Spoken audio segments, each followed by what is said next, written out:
Okay.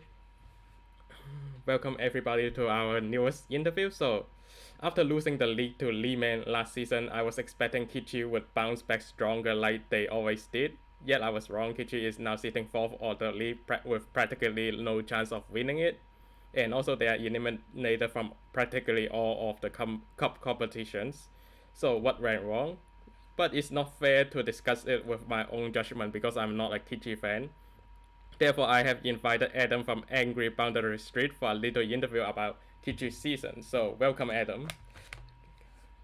Thank you for having me. Yeah, I'm Adam. I've been a Kitchee fan for 3 or 4 years now. When I first came to Hong Kong, I lived on Boundary Street. Uh, it was the pandemic. I didn't have much to do, and Mongkok Stadium was 200 meters from my flat. So that's how I got into it. Yeah, I enjoy watching the local football. Obviously, it's not been the best of seasons for Kitchee, and yeah, there's a number of factors for that. Right. But So, before we begin to talk about Kitchee, do you mind introduce us why the blog is called Angry Boundary Street instead of only Boundary Street? That is a good question. So I didn't set up the page originally. It was another British guy, maybe 6 years ago, 6 or 7 years ago, and there was an article that referred to the fans being very angry in Boundary Street. I'm sure there's a more detailed version of that story, but that's my understanding of it. And as your viewers, listeners will probably have seen, Boundary Street has been quite angry with some of Kitchee's performances this season. But yeah, it was set up to provide some English write-ups of games, uh, access for non-Chinese speakers to find out about predominantly Kitchee, but also things relevant to Kitchee, so maybe Hong Kong team or some transfer news. And yeah, the page has grown quite a bit um, in the last year or so, and we've done some campaigning for men's health through fundraising for Movember last year, which we look to do again this year. Um, Predominantly, it's me who writes the articles, but I'll often get some feedback from fans, typically Kitchee fans. But if I know fans of a team we just played, I might message them to get some feedback and pick up the sort of narrative uh, from other fans using forums like LIHKG or Signal groups and collate it together to write up about matches. Obviously, it'd be a bit more enjoyable if it was a more successful season, but ultimately, if your team won at football every time you went to watch, it would get a bit boring. So, but I wasn't expecting it to be this bad this season. Right. So, generally speaking, how would you conclude this season in general? Just terribly bad, or you think there's some positive into it in this season? Uh, I think I think based on the last 5 or 6 weeks, it's firmly in the very bad category.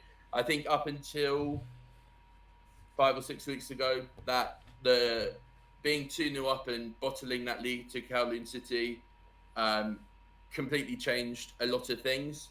I think up until then, you could have said, "Oh, the season's been a bit of a steady rebuild, new coach, lots of player turnover." Last summer, I think Kitchee lost over 1,000 games worth of experience when players like Huang Yang, Clayton, Paulo Cesar, when these players all left the club.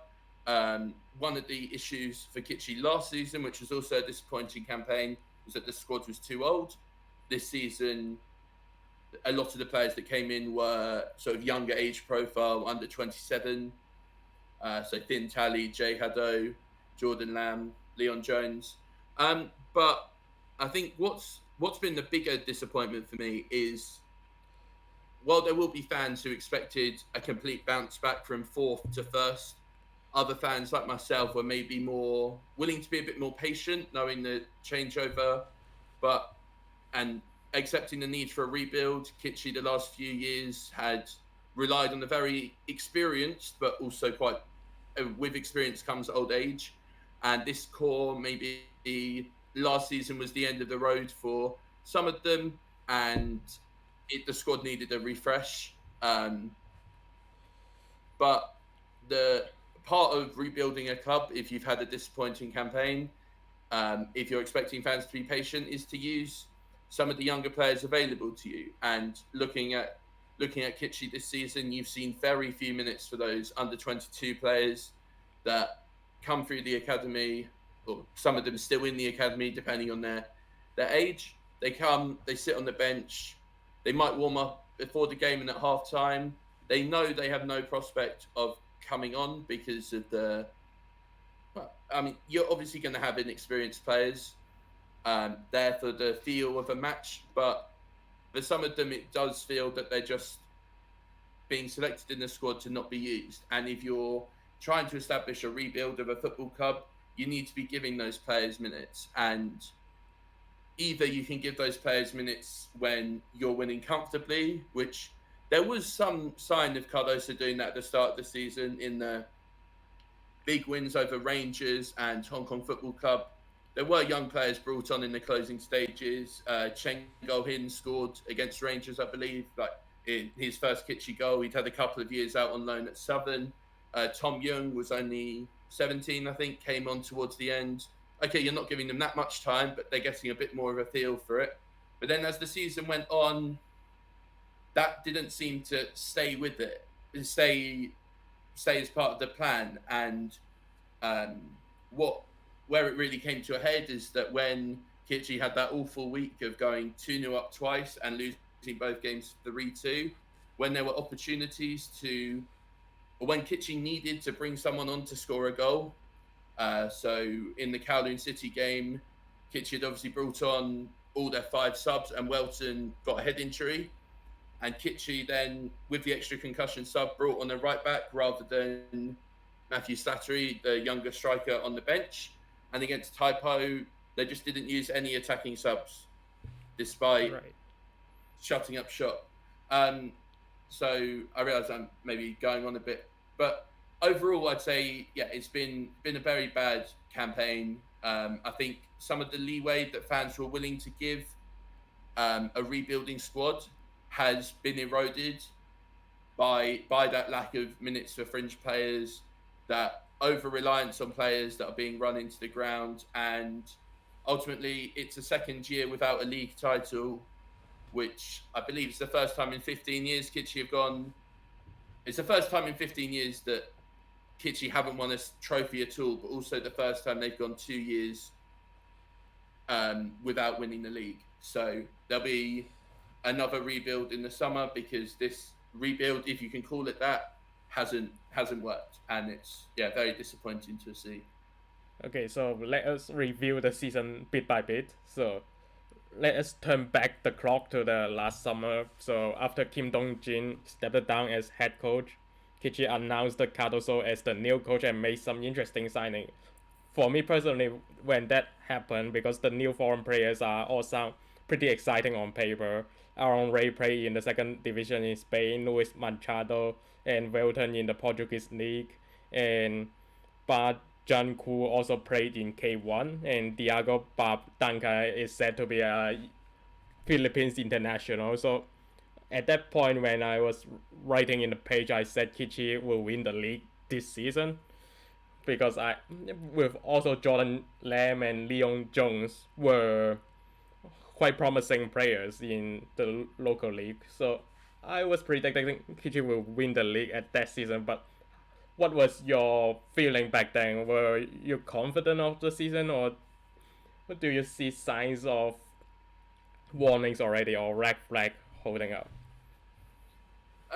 So I think I I wouldn't have said Kitchee would have been the favourites to win the league this season, but I thought they did what seemed to be an okay job in recruitment. It's always a bit of a lottery in Hong Kong, because you can have a player that's played at a very high level come to Hong Kong and not deliver at all, and you can have someone who's been playing for a third, fourth tier club in a random European league that comes and does really well. That's part of the Hong Kong play style, I guess.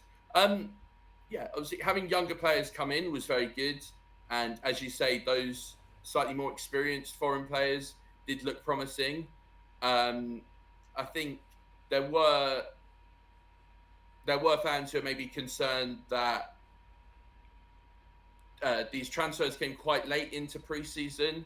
I can't remember the dates exactly off the top of my head, but I don't think Welton or Aaron Ray played in any of the preseason games in Thailand, which I know after that Kitchee then played Atletico Madrid.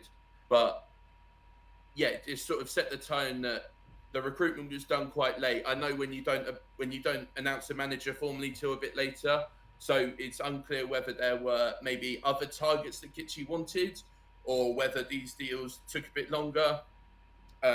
Naturally, that's the whole point of preseason, is that you're not going to have everyone ready right at the start, but maybe with the benefit of hindsight, that could be a red flag in that players coming a bit late to preseason, and the structure of preseason as well. So they had the re games in Thailand, had the game against Atletico Madrid, and then there was about 4 weeks break before the first league game.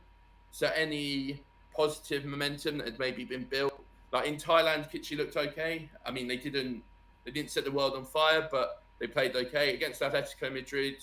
There was realistically only going to be one winner, but Kitchee scored a goal, which you know teams don't always do against these European giants when they come. But I thought overall the profile of these players was good. It suited the needs. Um, you can't, despite what people might say, you can't just go and recruit all these foreign players. You had to construct your squad well so that because you can only use six and then one on the bench. Um, Used the local leagues players well. I think Leon Jones and Jordan Lamb. You have to you have to use local players as well. So why not get two solid local players? In the case of Jordan Lamb, you had someone who's quite versatile. But I think the recruitment right at the start didn't throw up any major red flags other than that possible element of players coming in a bit later to preseason than maybe intended. Um, but we'll go more into that when we look at the first couple of games. Okay, so when the season began, it was a bit of a rough start because the first two games was drew, two draws against North District and Southern. So after that two games, how was the feeling in the between the Kitchee fans and yourself? Were you guys panicking already, or you guys was like wait for more games to come? Um, I wouldn't have said complete panic, but certainly against North District, Kitchee were pretty comfortable, and part what we've come to now see as Cardoso's play style is maintaining that sort of aggressive intensity. And I think it was one of the two goals that North District scored against us. With 5 minutes left, Kitchee had almost the entire team in the North District half, and despite bringing on, in theory, a more defensive midfielder, which there's nothing wrong with that on the face of it. But obviously, when you are 2-0 up, you keep trying to go for it, and then you end up drawing 2-2. And actually, if I recall correctly, North District had a very good chance to score right at the end and completely turn it around. But there were good signs of good play. Something that someone pointed out to me this week is that during pre-season, you'd seen Leon Jones and Jay Haddo as Kitchee's regular centre-back pairing in pre-season. And then, unfortunately, before that North District game, Leon Jones picked up a knock. So Bardanka came in. That meant that you then had two foreign centre-backs, which when you had the foreign goalkeeper, that then restricts what you can do with the rest of the side. And it didn't feel like that had really been super planned for. I know with Bardanka, his wife had given birth over the summer, so he wasn't there for all the pre-season. Helio wasn't there for a large part of that. And it just felt that there hadn't really been a plan B of, if we had to have two foreign centre-backs, then that meant that Aaron Ray didn't play. Maybe that affected some things. But the Southern game, I think, was more disappointing. Well, just as disappointing. Kitchee were absolutely dire in that game, and I think it was 93rd, 94th minute. Kitchee got the equaliser, and I remember at the time going, "Oh well, it's 2 points. It's better than no points." But on the face of it, those are two teams that if Kitchee, I mean, you've watched Hong Kong football for long enough. You can't afford to lose or drop many points if you want to win the league here. You have to Yeah. be on it. You have to be winning, whether it's 90% of your games. Maybe you can afford some slip ups in the big games, but if you're to have any chance, you've got to be winning those games. And that's whether you're on top of a game, putting it to bed, like North District, that game could have been a lot more, or like the Southern game, we've seen maybe your team is playing badly, but you find a way to get that win, which is, I guess, what Kitchee were renowned for, I guess, in recent years, is that they will either blow a team completely away, it'll be a big, big win, or they won't play that well, but they know how to get the job done. Um, yeah. So there were a few semi-ironic chants of Cardoso out, but I think a lot of fans appreciated that. Yeah, it was not a good start, but it it was unlikely given the players at our disposal that it was going to carry on being that bad, which we then saw with the three back-to-back wins against Rangers, Hong Kong Football Club, and Kowloon City. Yeah, because those wins were actually by a large margin. Rangers 8-0, Kowloon City 6-1, and HKFC 4-0. And then also 2 weeks later, they eliminated Taibo in the Senior Shield by 1 goal. So at that point, things were like starting to look good, in my point of view. And I thought Kitchee would be terrifying after, because they eliminated Taipo, and Taipo ends up being the favorites of the winning the league this season. But back then I was thinking, okay, Taipo's season's over. But how was your feeling back then when Kitchee was winning the Kitchee winning strike? Yeah, so obviously we like seeing lots of goals at football. Those wins, you saw a lot of good. You're able to see players come off the bench and do okay. So Chen Go-hin came on and scored. Tom Young came on for a couple of minutes.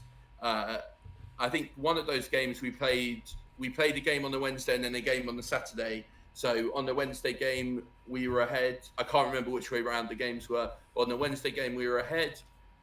The coaches could then take players off for 20, 30 minutes break, which is what you need, because you want players to have minutes in the legs, and then but also they need to be rested. And I'm sure we'll come on to the last few weeks of Kitchee later on, but that's definitely something that you can see is not happening now. Players are playing almost the entirety of games. I mean, looking back again with hindsight, it's a wonderful thing, but all three teams didn't offer very much. But at the same time, Kitchee battered Hong Kong Football Club last year, and if Welton scored two of Kitchee's goals right in second half stoppage time. Until then, it was 2-0. Comfortable, but not completely blowing the team away. And against Kowloon City, Kitchee didn't break the deadlock until 44 or 45 minutes in, just before half time. So yeah, while the games were big, there was also, myself included, fans going, okay, we can play this well, but we maybe can't play this well for 90 minutes each week. We might have a period where, like in the second half against Kowloon City, Temeroff came off the bench, scored a hat-trick. That there was a sort of 20-minute period where we were all over them. We scored 5 goals to eventually win 6-1. And then we played the Senior Shield against Taipo. We beat them. We had just lost to them in the league the week before, where, for reasons that still don't quite seem clear, Kitchee had swapped to a 3 at the back system for that game.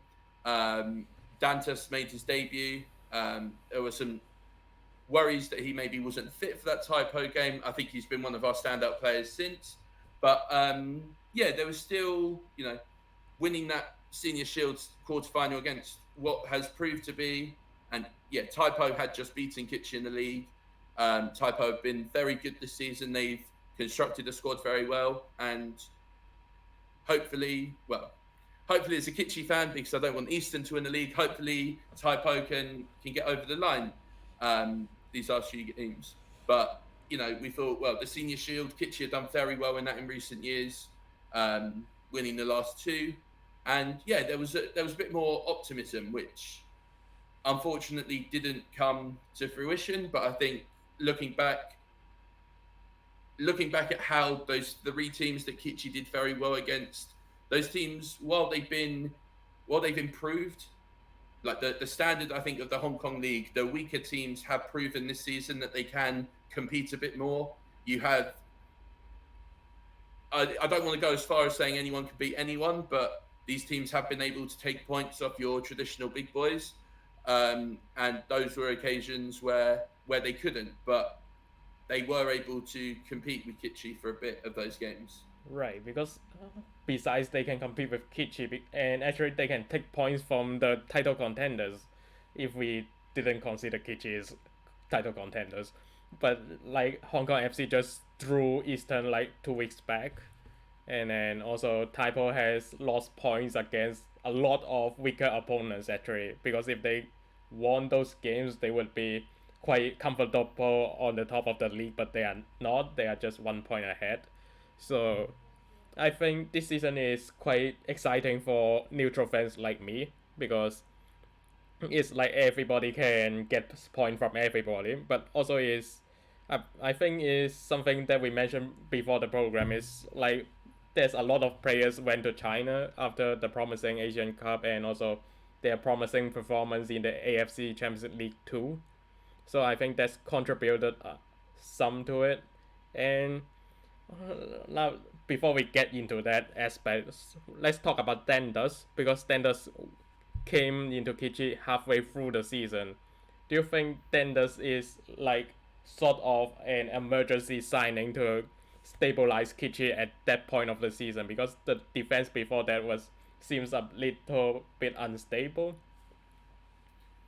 Um, yeah, maybe I wouldn't go as far as an emergency signing. I think, and I in my page this year, and in the next few weeks when I'm reviewing the season, I will criticise Kitchee's recruitment quite a bit, for reasons that people can see.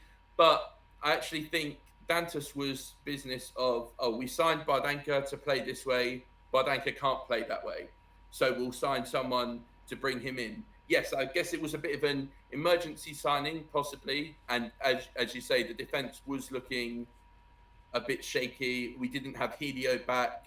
Unchuk Pan was playing centre back for, I think, 3 or 4 games he played centre back. And Dantas came in for Bardanka, give or take. I know Bardanka didn't officially leave till much more recently, but Dantas came in and he offered that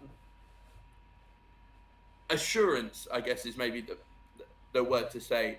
And as I say, that was where the club and the recruitment, whoever was in charge of that, I think Dantas had previously worked with one of Cardoso's assistants before. I'm not 100% sure, but there was some connection there, and they identified the problem and they fixed the problem. Unfortunately, as we'll go on to later, that wasn't the case the whole season, but at least for there and now with Dantas, it was, let's bring a guy. Okay, he's quite good on the ball. He's physical. He works hard. He takes a lot of very bad free kicks. I'm sure you might have seen some of them. Clearly fancies himself as a bit of David Luiz from free kicks, and quite frankly, they are pretty poor. But he's a centre back. His job is to marshal that defence, and at times that defence has looked very good. Not amazing, but it's looked good. He's marshalled it well, and I think if you were to look at Kitchee in more detail, a lot of the goals come from mainly the attack not being clinical enough to take the chances, and the midfield being a bit unbalanced and leaving that defence a bit exposed. And while there's definitely been mistakes in that defence, the defence with Dantas in, and a good example being the Kowloon City game again, the Kowloon City defeat. That was the only league game that Dantas has missed this season since he joined, and it was the game where Kitchee fell apart, because they didn't have that that presence. And although for that game you then had Helio, who has his experience and is over 200 games for Kitchee, played over 10 years in Hong Kong, but it's not quite the same because he's not able to run as much. But Dantas is a bit more complete, and that partnership of Dantas and Leon Jones, if other parts of the squad had worked out tactically, I mean that centre back partnership would get a bit more recognition than it has done. I think Dantas is probably one of Kitchee's players of the season, um, as it stands, because Yeah. ultimately he came in, improved us. The game he didn't play, we looked terrible. I know in recent weeks he's been playing when we've lost, and you could possibly argue that there's stuff he needs to work on in his game. But at the end of the day, the Hong Kong Premier League is not a top tier league. You're not going to get players that are truly elite coming in. You have a player who is very good. He knows his role, and yeah, he's done good things for Kitchee certainly, Right. and definitely an upgrade on Bardanka, Right. which is what the club needed at the time. Because for me, if it's not Dentas is the player of the season for Kitchee, it's Fernando because I can't think of any other players. Yeah, I think for me, and possibly this is an English bias coming in, but Okay. I think the way that Finn Tally has stepped up recently, I know Kitchee haven't done as well, but that Lehman game and the North District defeat, they could have been a lot worse.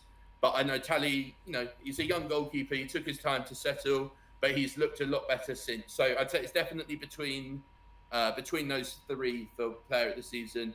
You might also make an argument for Temeroff. I mean, he's not the most Yeah. clinical of strikers, but he works very hard. And with Welton's injury and with other attacking players getting injured, he's played a lot of football this season, not always in his favoured position, but ultimately probably not scored enough. But yeah, I'd argue, yeah, Dantas definitely a standout for Kitchee this season. And I believe he signed a 2-year contract. So assuming that Leon Jones stays as well, then you have a centre back partnership that can develop even more next season. But we'll see. We'll see what the summer brings. Right. So let's get to the semi-final of the Senior Shield when you guys lost to Lehman. Right.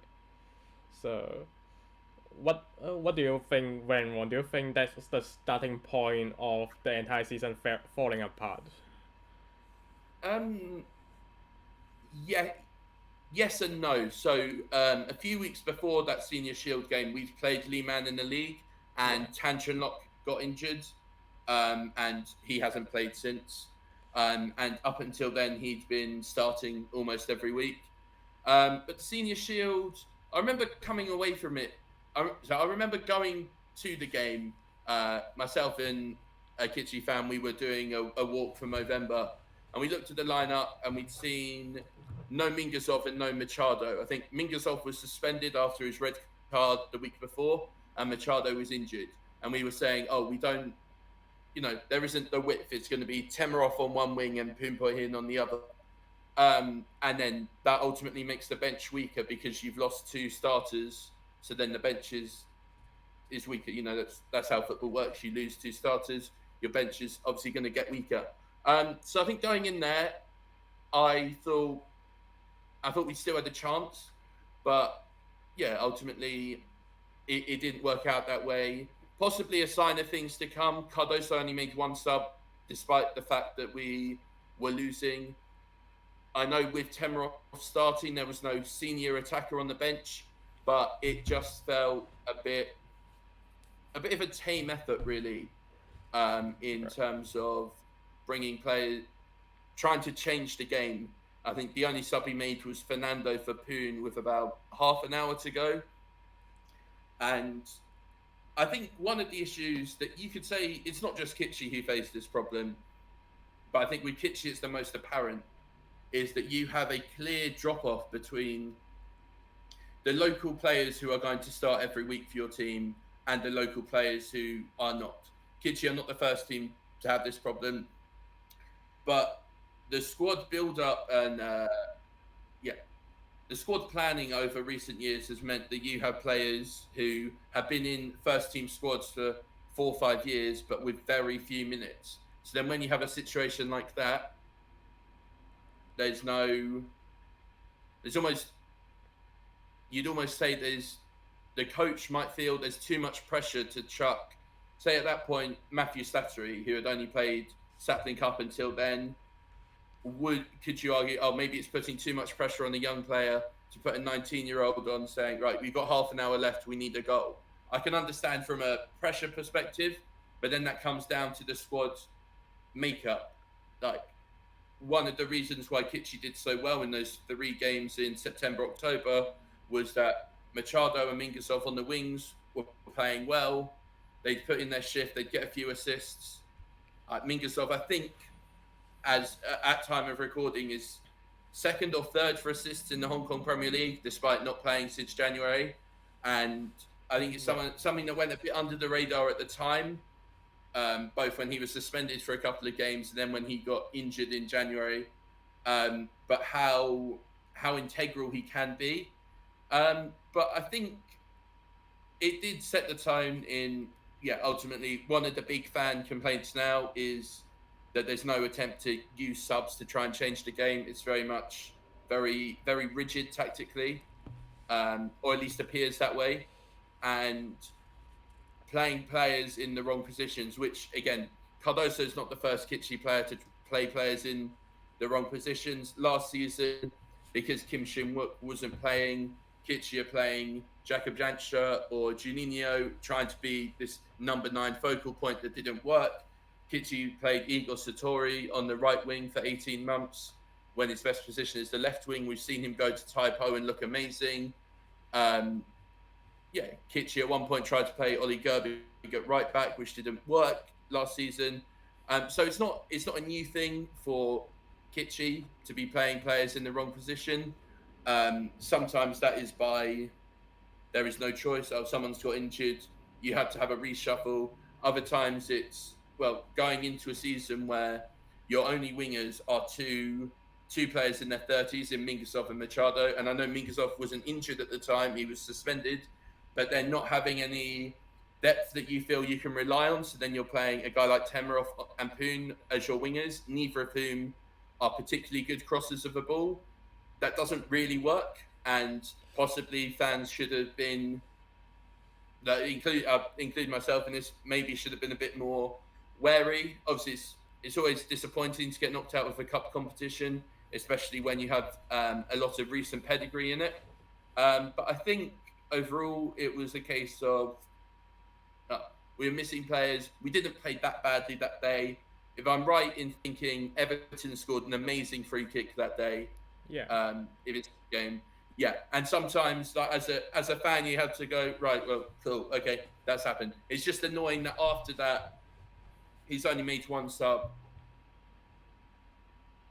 Even if that's a case of chucking on a young striker for a centre-back with 5 minutes to go and just go, right, try and do something. If it works, it works. If it doesn't work, it doesn't work. But there just seems to be no real plan B and a bit of a reliance on players. Yeah, because I think that's just the way that game panned out. But yeah, obviously up until that point, we're out of one cup competition already, and yeah. Yeah. Okay. So after that, because I didn't watch the entire January or February games, I didn't watch entirely, but I watched some games. But I can't remember at which point I saw some Kitchee games and then realized that Fernando was really important in the attack suddenly. And I'm not sure when that started, but at some point Fernando was like carrying the whole team with Temelkov, because without those two I don't know what will happen at the attack. So how can you define Fernando position on this season? How important is him?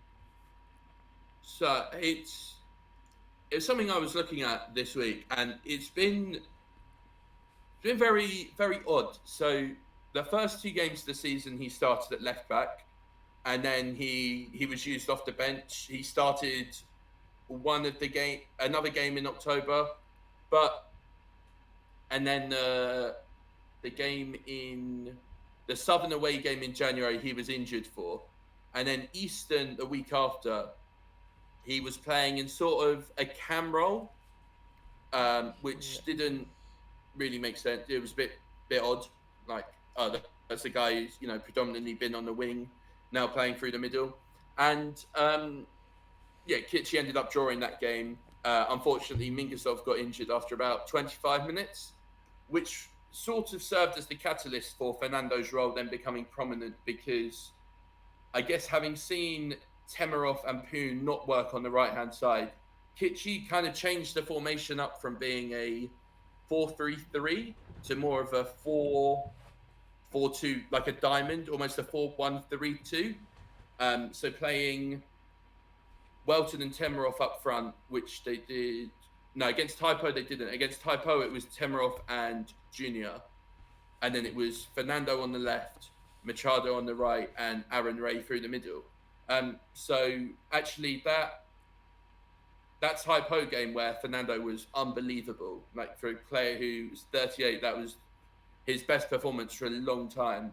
That was only his fifth start of the season.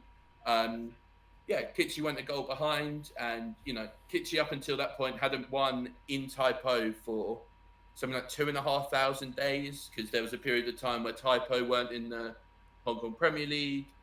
You had the COVID season where some of those games didn't happen, but it was a long time.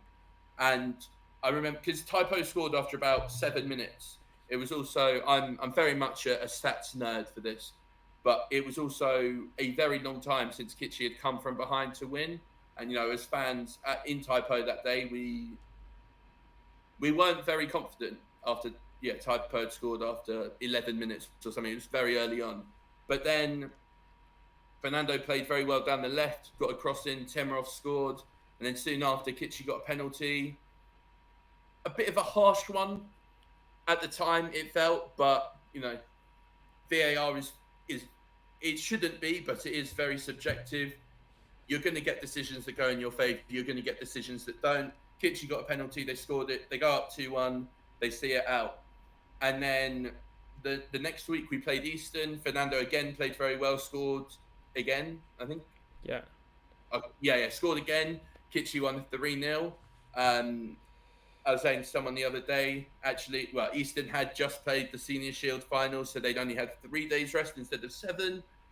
Maybe that scoreline flattered Kitchee a bit because that first half was a very, very good half of football from Kitchee against a good team, but admittedly a very tired team. And then, against both Rangers and Hong Kong Football Club, this was where the tide started to turn, where it went from Kitchee doing well against Taipo. It was by no means a perfect performance, but it also wasn't a Kitchee scraping the win. It was, Kitchee came, they went a goal behind, they scored 2, they held on. But Rangers and Hong Kong Football Club were both games where Kitchee go behind, there is not much going on, and then Fernando carries them. Like, that's that's maybe not always the best way to describe it, but I think in that instance, it was carrying against against Rangers. Sorry, he did 2 crosses for 2 goals. I don't think he got the assist for one of them because it took a deflection. And then against Hong Kong Football Club, he scored a great goal just before half time and got an assist for an own goal.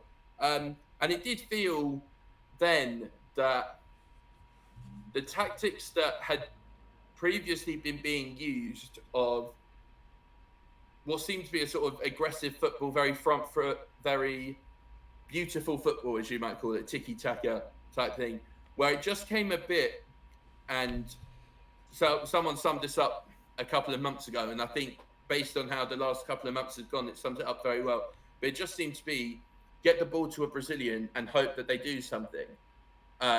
Which is quite reductive, but in that period of time, I think Fernando got 3 Man of the Match awards in 4 weeks. It might even have been 4 in 4. He got 3 goals, 4 or 5 assists.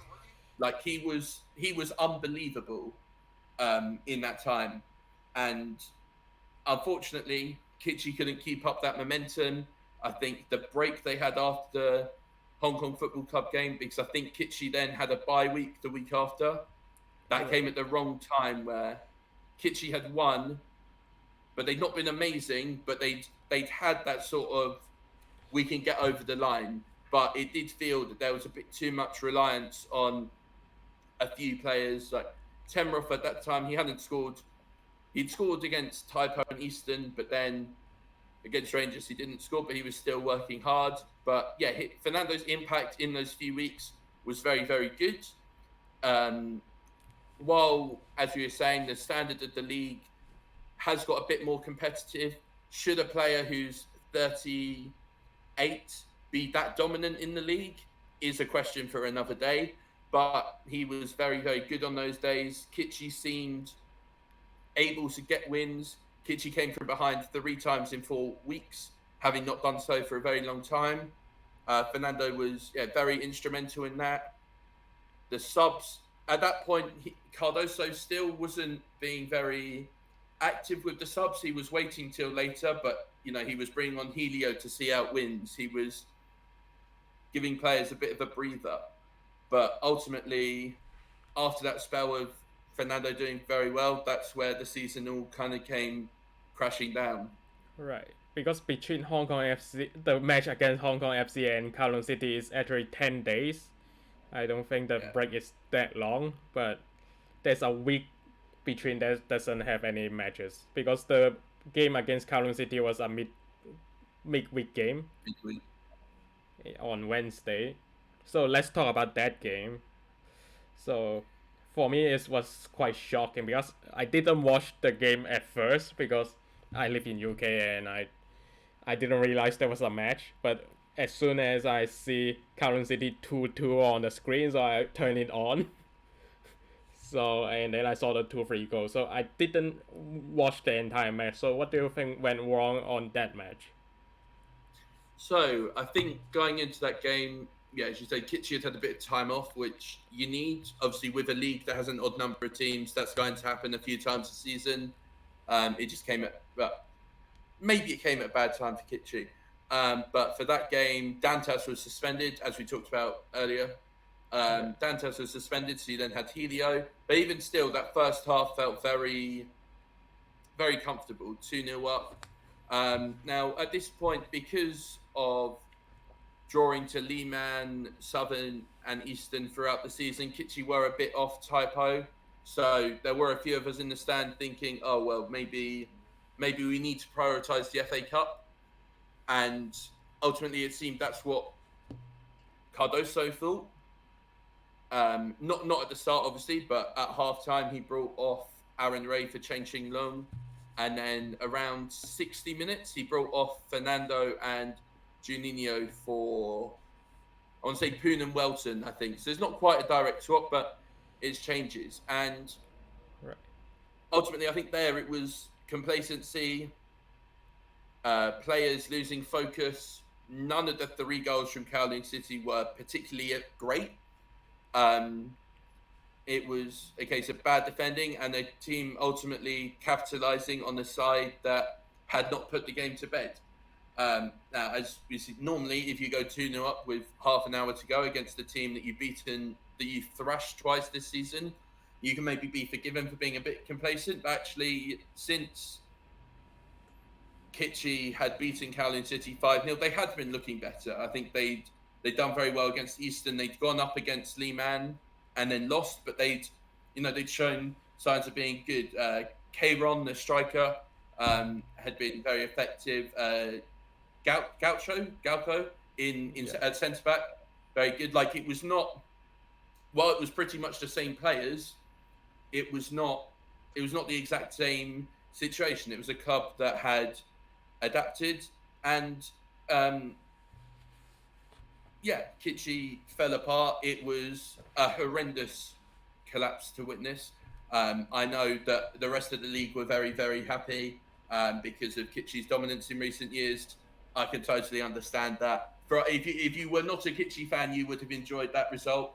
And yeah, it was very bad. And there, I think you saw a much bigger shift towards actually what is the coach doing. But I remember I said to a couple of people that night, I was like, I'm not happy with this result, but if he's brought these players off, so that they're fresher for Typo, and we beat Typo, we end up winning the FA Cup, we end up getting ACL2. I know there's a lot of ifs in there, but I thought you couldn't truly analyse that Kowloon City defeat until after the FA Cup game. It's worth noting as well that in this time, um, a lot of clubs were doing business in January, January, February, bringing in players. Kitchee didn't do any. Right. And that was despite Tan Chun Lok, who had been injured since November, not being available, not in training, still hasn't come back, just nearly 6 months out. Jay Haddo had a couple of injuries that had taken too long to heal. So you had Entrip Pan basically playing in central midfield by himself. He'd done a very admirable job, and it's possibly linked to some of Kitchee's recruitment being of players on relatively high salaries. I don't know the specifics, but I think some of the players that Kitchee brought in the summer who had played at a higher level were on decent money. And obviously the elephant in the room being Kim Shin-wook being signed to a 3-year contract and not playing. There's no doubt that would have affected Kitchee's ability to act in the transfer market. And then, so that's sort of not quite related to this point, but it sort of highlights the poor thinking. Like, it wasn't like Kitchee were running away with the league and decided, oh, we don't need to bring anyone in. It was, Kitchee are second, third, fourth, playing okay. Some good performances, some not so good. But there was no other recruitment. And going back to the Kowloon City game, I mean, Kitchee used subs. They were then granted a bonus one when Welton got a head injury, which, from a fan's perspective, he has played since. He hasn't looked the same. I hope longer term he is okay. It was a bit odd that Kitchee then brought on a right back for him and didn't bring one of the younger, more attacking players on. Even though there wasn't that long left. It is possible that some of Kitchee, like after going 3-2 down, it is possible that not only did Kitchee's heads drop as they would naturally, but when, without making excuses, Welton was prone on the sideline injured, that would probably affect the players. But at the end of the day, they were already 3-2 down at that point. They should not have conceded 3 goals. They should not have been in a position where a team could come back without playing out of their skin. And Kowloon City did play very well that day. But at the end of the day, Kitchee should not have been so vulnerable. Right. Before we get into the other match, I want to mention back when you said about tension now, because Kitchee didn't sign anyone, as you said. I was thinking about that, and I think there's a reason to that, because if you need to sign a replacement to Tension Knock, I don't think any local players available can fill that void. But if you sign another player, it's going to be a foreign player, then you will need another spot for that foreign players, and I don't think, because Kitchee already has a lot of foreign players, I don't think that it's reasonable to sign another foreign players. But if you sign a local player, I don't think anyone that is available on the market, or you need to pay a huge transfer fee for someone from Eastern or Typo at this stage of the season. So I might sympathize why they didn't sign anyone. I don't know if that's right. Yeah, no, I totally get that. And I think it comes down to the broader issue of, if it needed to be a foreigner, then you might have to rejuggle the squad, play different local players and different foreigners, adjust your balance. But Kitchee didn't have that.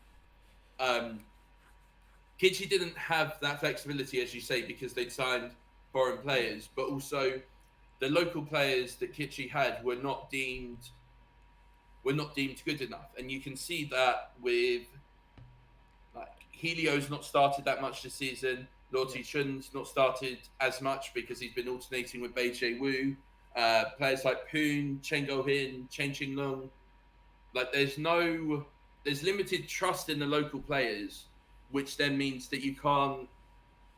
Whereas you might go, if there was more trust in some of those local players, then you might go, oh, okay, Lock is injured, so we had to bring in a foreign player. That means instead of playing Mingasov and Machado, we had to play Poon or Chen Go-hin. I know that's a drop off in quality, but that's what the club had to do, would have had to do. Um, and injuries are a part of football. But yeah, no, I totally agree that some of Kitchee had too many foreign players. Some would argue the foreign players were not in the right areas of cover. Right. Part of Kitchee's, I guess, squad recruitment, but also tactically, is that Kitchee didn't have Kitchee, in my opinion, had 3 players in the squad who can play that sort of holding midfield role, and 2 of them have been injured for a lot of the season. Whether they should have, whether they should, in case, instead of signing someone as attacking as Aaron Ray, sign someone who can still offer that go forward, but can also be a bit more defensive as well. It just meant that you had Unchuk Pan playing a lot of football, but yeah, I think that's always going to be the case where you've got a balance between local and foreign players. You see it with Taipo have a lot. They've recently signed another striker, and when they announced that, players were like, well, where's he going to play? Like, well, why can't you use some of the local players? It's a problem that is quite big in Hong Kong football. I think that teams can have these foreign players, but quite often teams will play a half-fit foreign player over a local player, or they'll play an out-of-form foreign player over a local player, and then your cycle just continues where these players get no confidence, or they just give up on football, or if they're playing, for a team and then I don't know, a team from China comes in for them, they're always going to take that option because there's not. You have a lot of talented footballers not making the grade in Hong Kong, and this isn't just a Kitchee issue, but you see it with the Hong Kong games recently. You have a lot of young players who don't get minutes there. Is part of that because they're not getting that many minutes to their club sides, possibly, and it's something that Hong Kong needs to have a look at. The Hong Kong League needs to have a look at and work out how they can balance that, because there's no arguing that some of these foreign players add a lot to the league. If you take the ones that go on to naturalise, they spend 7 to 10 years here. They'll do some coaching for kids in the community. They'll settle. They love the city, but for every, like, a Fernando or a Helio, you have a foreign player who comes in for 6 months, is not very good, and is blocking the path for a younger Hong Kong player in their position. I know we went off on a bit of a tangent, but that's something that I think needs to be addressed, whether that's in requiring teams to have to play younger players for more minutes, which is a rule I think they have in either Korea or Japan. You have to have under 22s on the pitch in the league for longer. It's something I feel quite passionately about, and I think the Kowloon City game was game 1 where I was like, this is a really big problem, is that you have an under 22 league, but there is not a lot of these players playing in the under 22 league have no prospect of getting minutes in the first team. It's either your fringe first team players who are coming on every few games, or it's your kids who are very unlikely to play in the matchday squad. At least for Kitchee, that seems to be the case.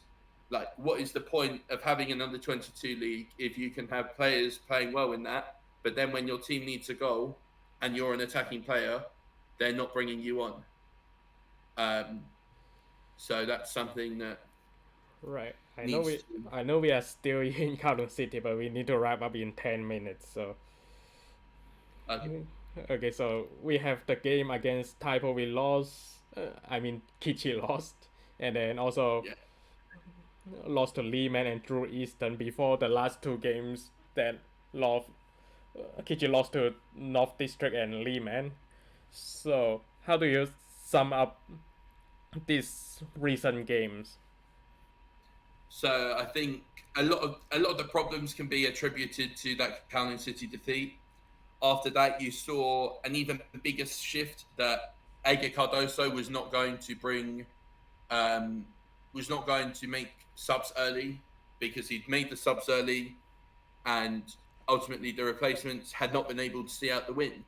But the flip side of that is that against Taipo, you had another 2-0 lead. It then became 2-1. Kitchee then brought on Helio for Fernando to go for a 5-4-1 to try and see out the game. I don't mind that. That's football. That's going to happen. But then as soon as Taipo equalised, Kitchee was still playing for extra time. They didn't go, oh, let's bring an attacking player on, or let's bring some more fresh legs on. And ultimately, Taipo kept pushing and being a very good side. I think Philip Chan has been a standout player this season. I know he is not the biggest Kitchee fan for reasons that I'm sure a lot of your viewers are aware of, but he was unbelievable that day. But at the same time, Kitchee shouldn't have been as vulnerable. That extra time period, Kitchee looked shattered.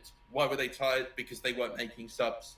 I think when Fernando came off in that game, it was a concussion head injury one. So Kitchee in that game could have made 7 subs by the end of extra time because you get the extra one for the concussion and the extra one for extra time. But Kitchee only used 2 subs, one of whom was bringing on a 39-year-old Helio Right. to play a sort of third centre back in holding it, and then I'll chuck him up front when you have actual strikers on the bench that you're not using.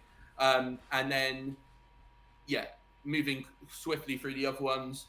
The Eastern game in the Sapling Cup, you know, without ranting about it too much, I think scheduling a Sapling Cup game when you had the Hong Kong under-22 team away and it's their main opportunity for for senior minutes is stupid. Obviously, like all the teams that played that weekend, you had no players that were with the under-22s or the senior team for Hong Kong. So your likes of Slattery, Chen Gohin, Jason Cam were not there. Kitchee gave debuts to a few young players. The young players did okay. Jay Haddo scored a goal, his first goal. Kitchee should have put the game to bed. But myself and a lot of fans who went there, we were like, well, even if Kitchee win this, go through, win the Sapling Cup, that doesn't make the season good. What it did prove was that some of Kitchee's young players are good. Tuscany Shaq in goal. He's still only 17. You know, he's a young goalkeeper. There's a lot to work on, but that's someone that in a few years with the right development path could do quite well. But I don't think fans were too devastated.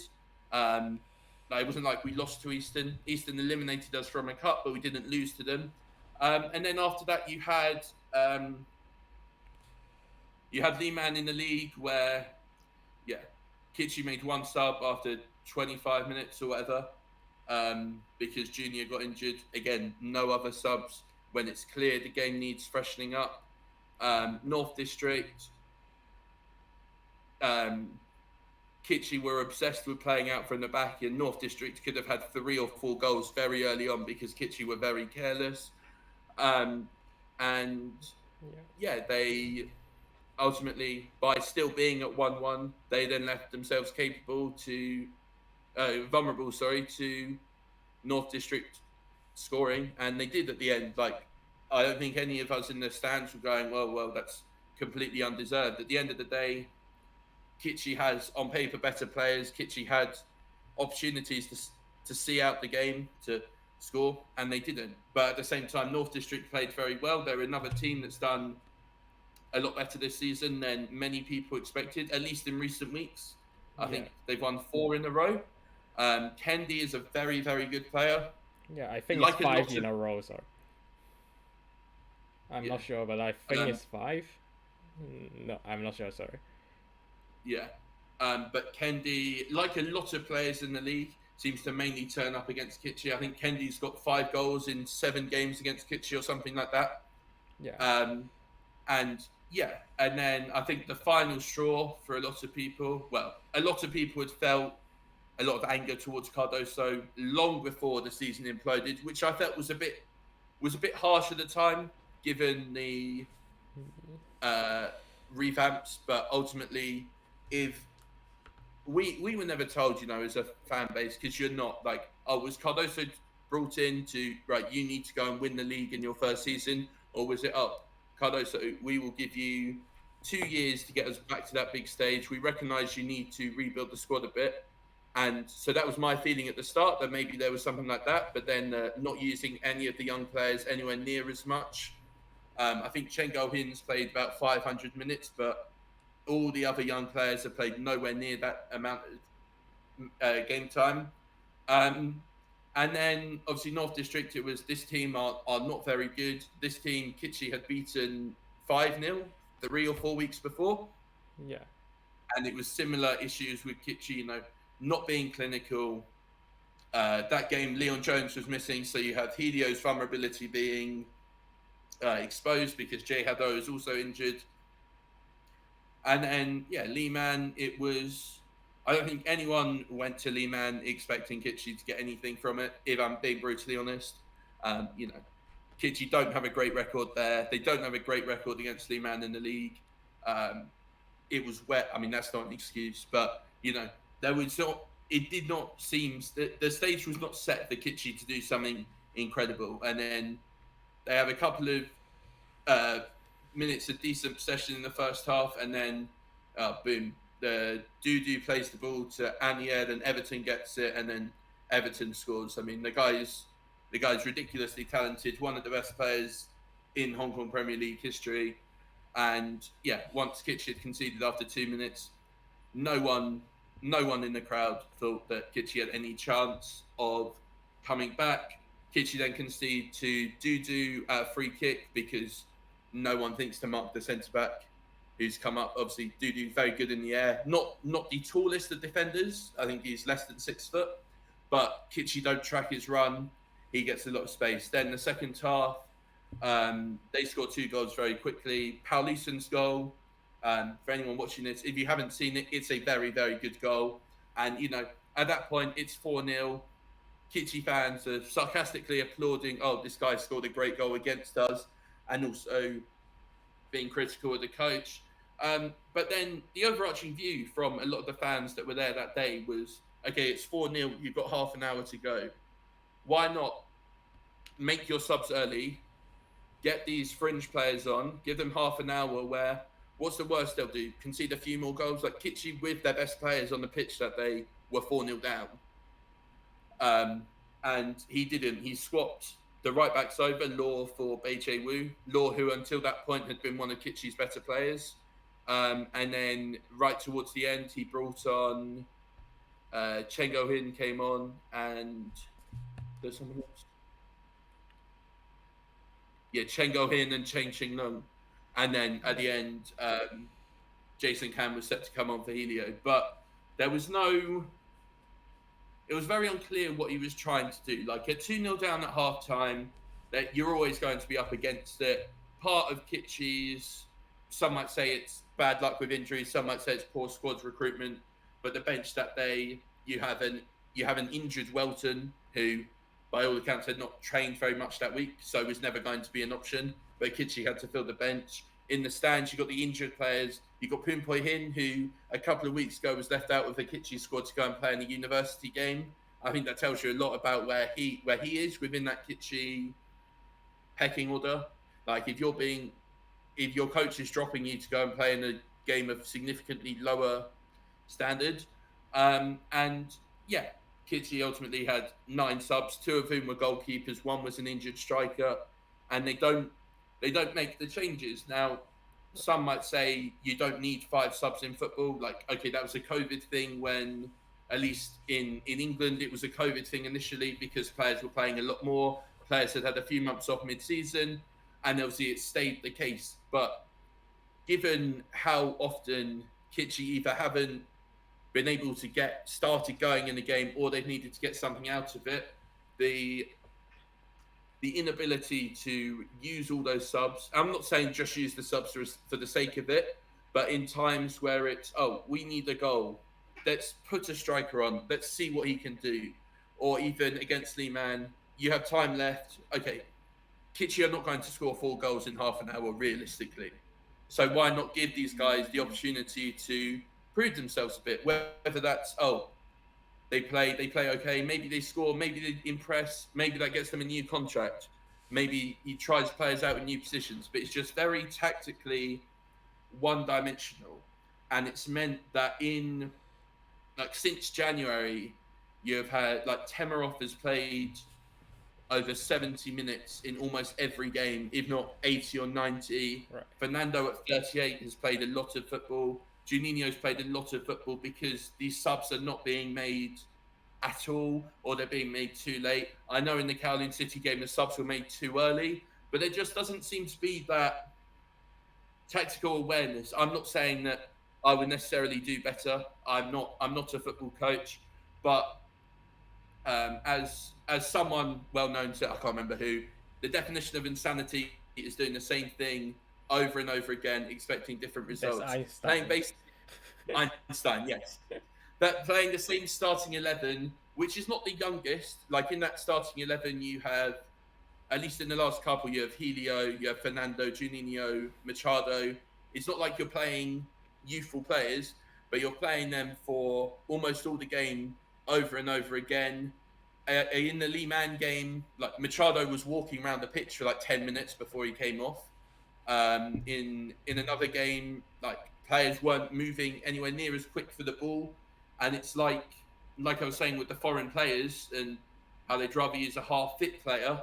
For Kitchee's issue, it's they'd rather play someone who Cardoso maybe trusts a bit more when they're at 20-30% match fitness rather than bring on someone fresh. And yeah, okay, it might not be the same level. No one's going to argue that I know Matthew Slattery is the same quality as Temerov, but you know, you're at least giving an opportunity to try something different, give a guy some minutes, and obviously when you bring someone on, you bring someone off, you're then letting someone have a bit more of a rest before their next game. Like, yeah, okay, Kitchee have a big squad, but with the injuries that Kitchee have had, they are a bit stretched. And I know some clubs are stretched a lot more, so I'm not making excuses in that way. But the players are only going to get injured more often and look tired and put in less effort if you're playing them over and over again. And I think ultimately that's been my main takeaway from this season is while there have been tactical changes, there has also been a lot of playing the same players over and over again when there are other players that could do that job. As I say, not as well, but at least give them a chance. At least let them play, whether that's the younger players or the ones who are a bit older but don't get as many minutes. But playing older players over and over again is just going to get guys very tired. And I think you had it with, I mean, you might have been Lee Man at the start of this season. You could see some of the older players were showing their age a bit in some of those games, being a bit tired.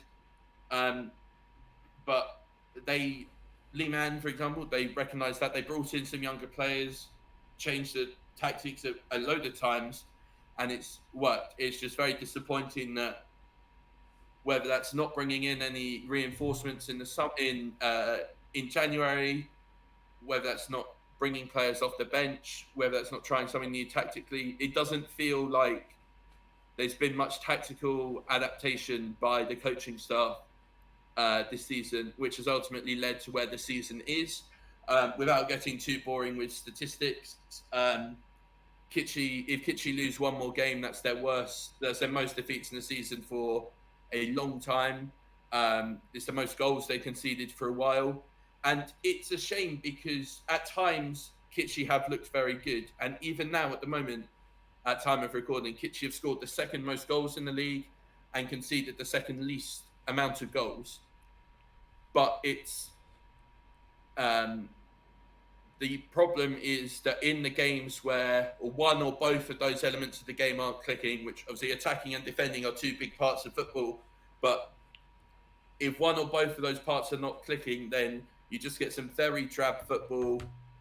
Kitchee are not very good at scoring a second goal when they need to, a second or a third goal to put a game to bed. And yeah, it's going to be really interesting in the summer. You are going to see a lot of players leave Kitchee again. I would hazard a guess that it's probably a lot of the experienced guys, whether that's retirements or the guys who come last summer, but you know, it's not quite worked out. Because when you look at the side, like it's not like Welton's come in and scored 1 goal in 30 games. Like, these players have scored goals. They've just not stepped up where it mattered against the big teams, and um, they've not been effective enough against the weaker teams to put the games to bed. Like, I was reading, so Welton scored 9 goals this season, for example, but 6 of them were in 2 games against Rangers and 1 against Hong Kong Football Club. And that's one of your issues. That's a guy who you brought in, who a player with his pedigree should be scoring a goal a game in this league. Like, you see a guy like Lucas Silva does it, Anier, Bafo, they're almost a goal a game, and that's what we have lacked. And yeah, it'll be really interesting to see what happens with recruitment. I think there needs to be a look in these next 4 games as to what Kitchee do, because ultimately Cardoso has said that he's not here next season. I would hazard a guess that a lot of the players starting are also not going to be here, at least the attacking ones.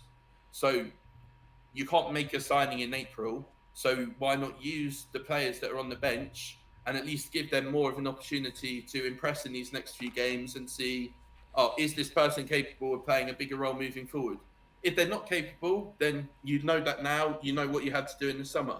But if you don't, and then you end up in a situation like Kowloon City or Taipei and you're desperate for a goal, and you look at the bench and you go, none of these guys have played more than 5 games, then you're just going to get the cycle over and over again. And that's something that in recent years, both before I came here and then the treble winning season, the Kitchee were very good at. You always knew that the bench could step up.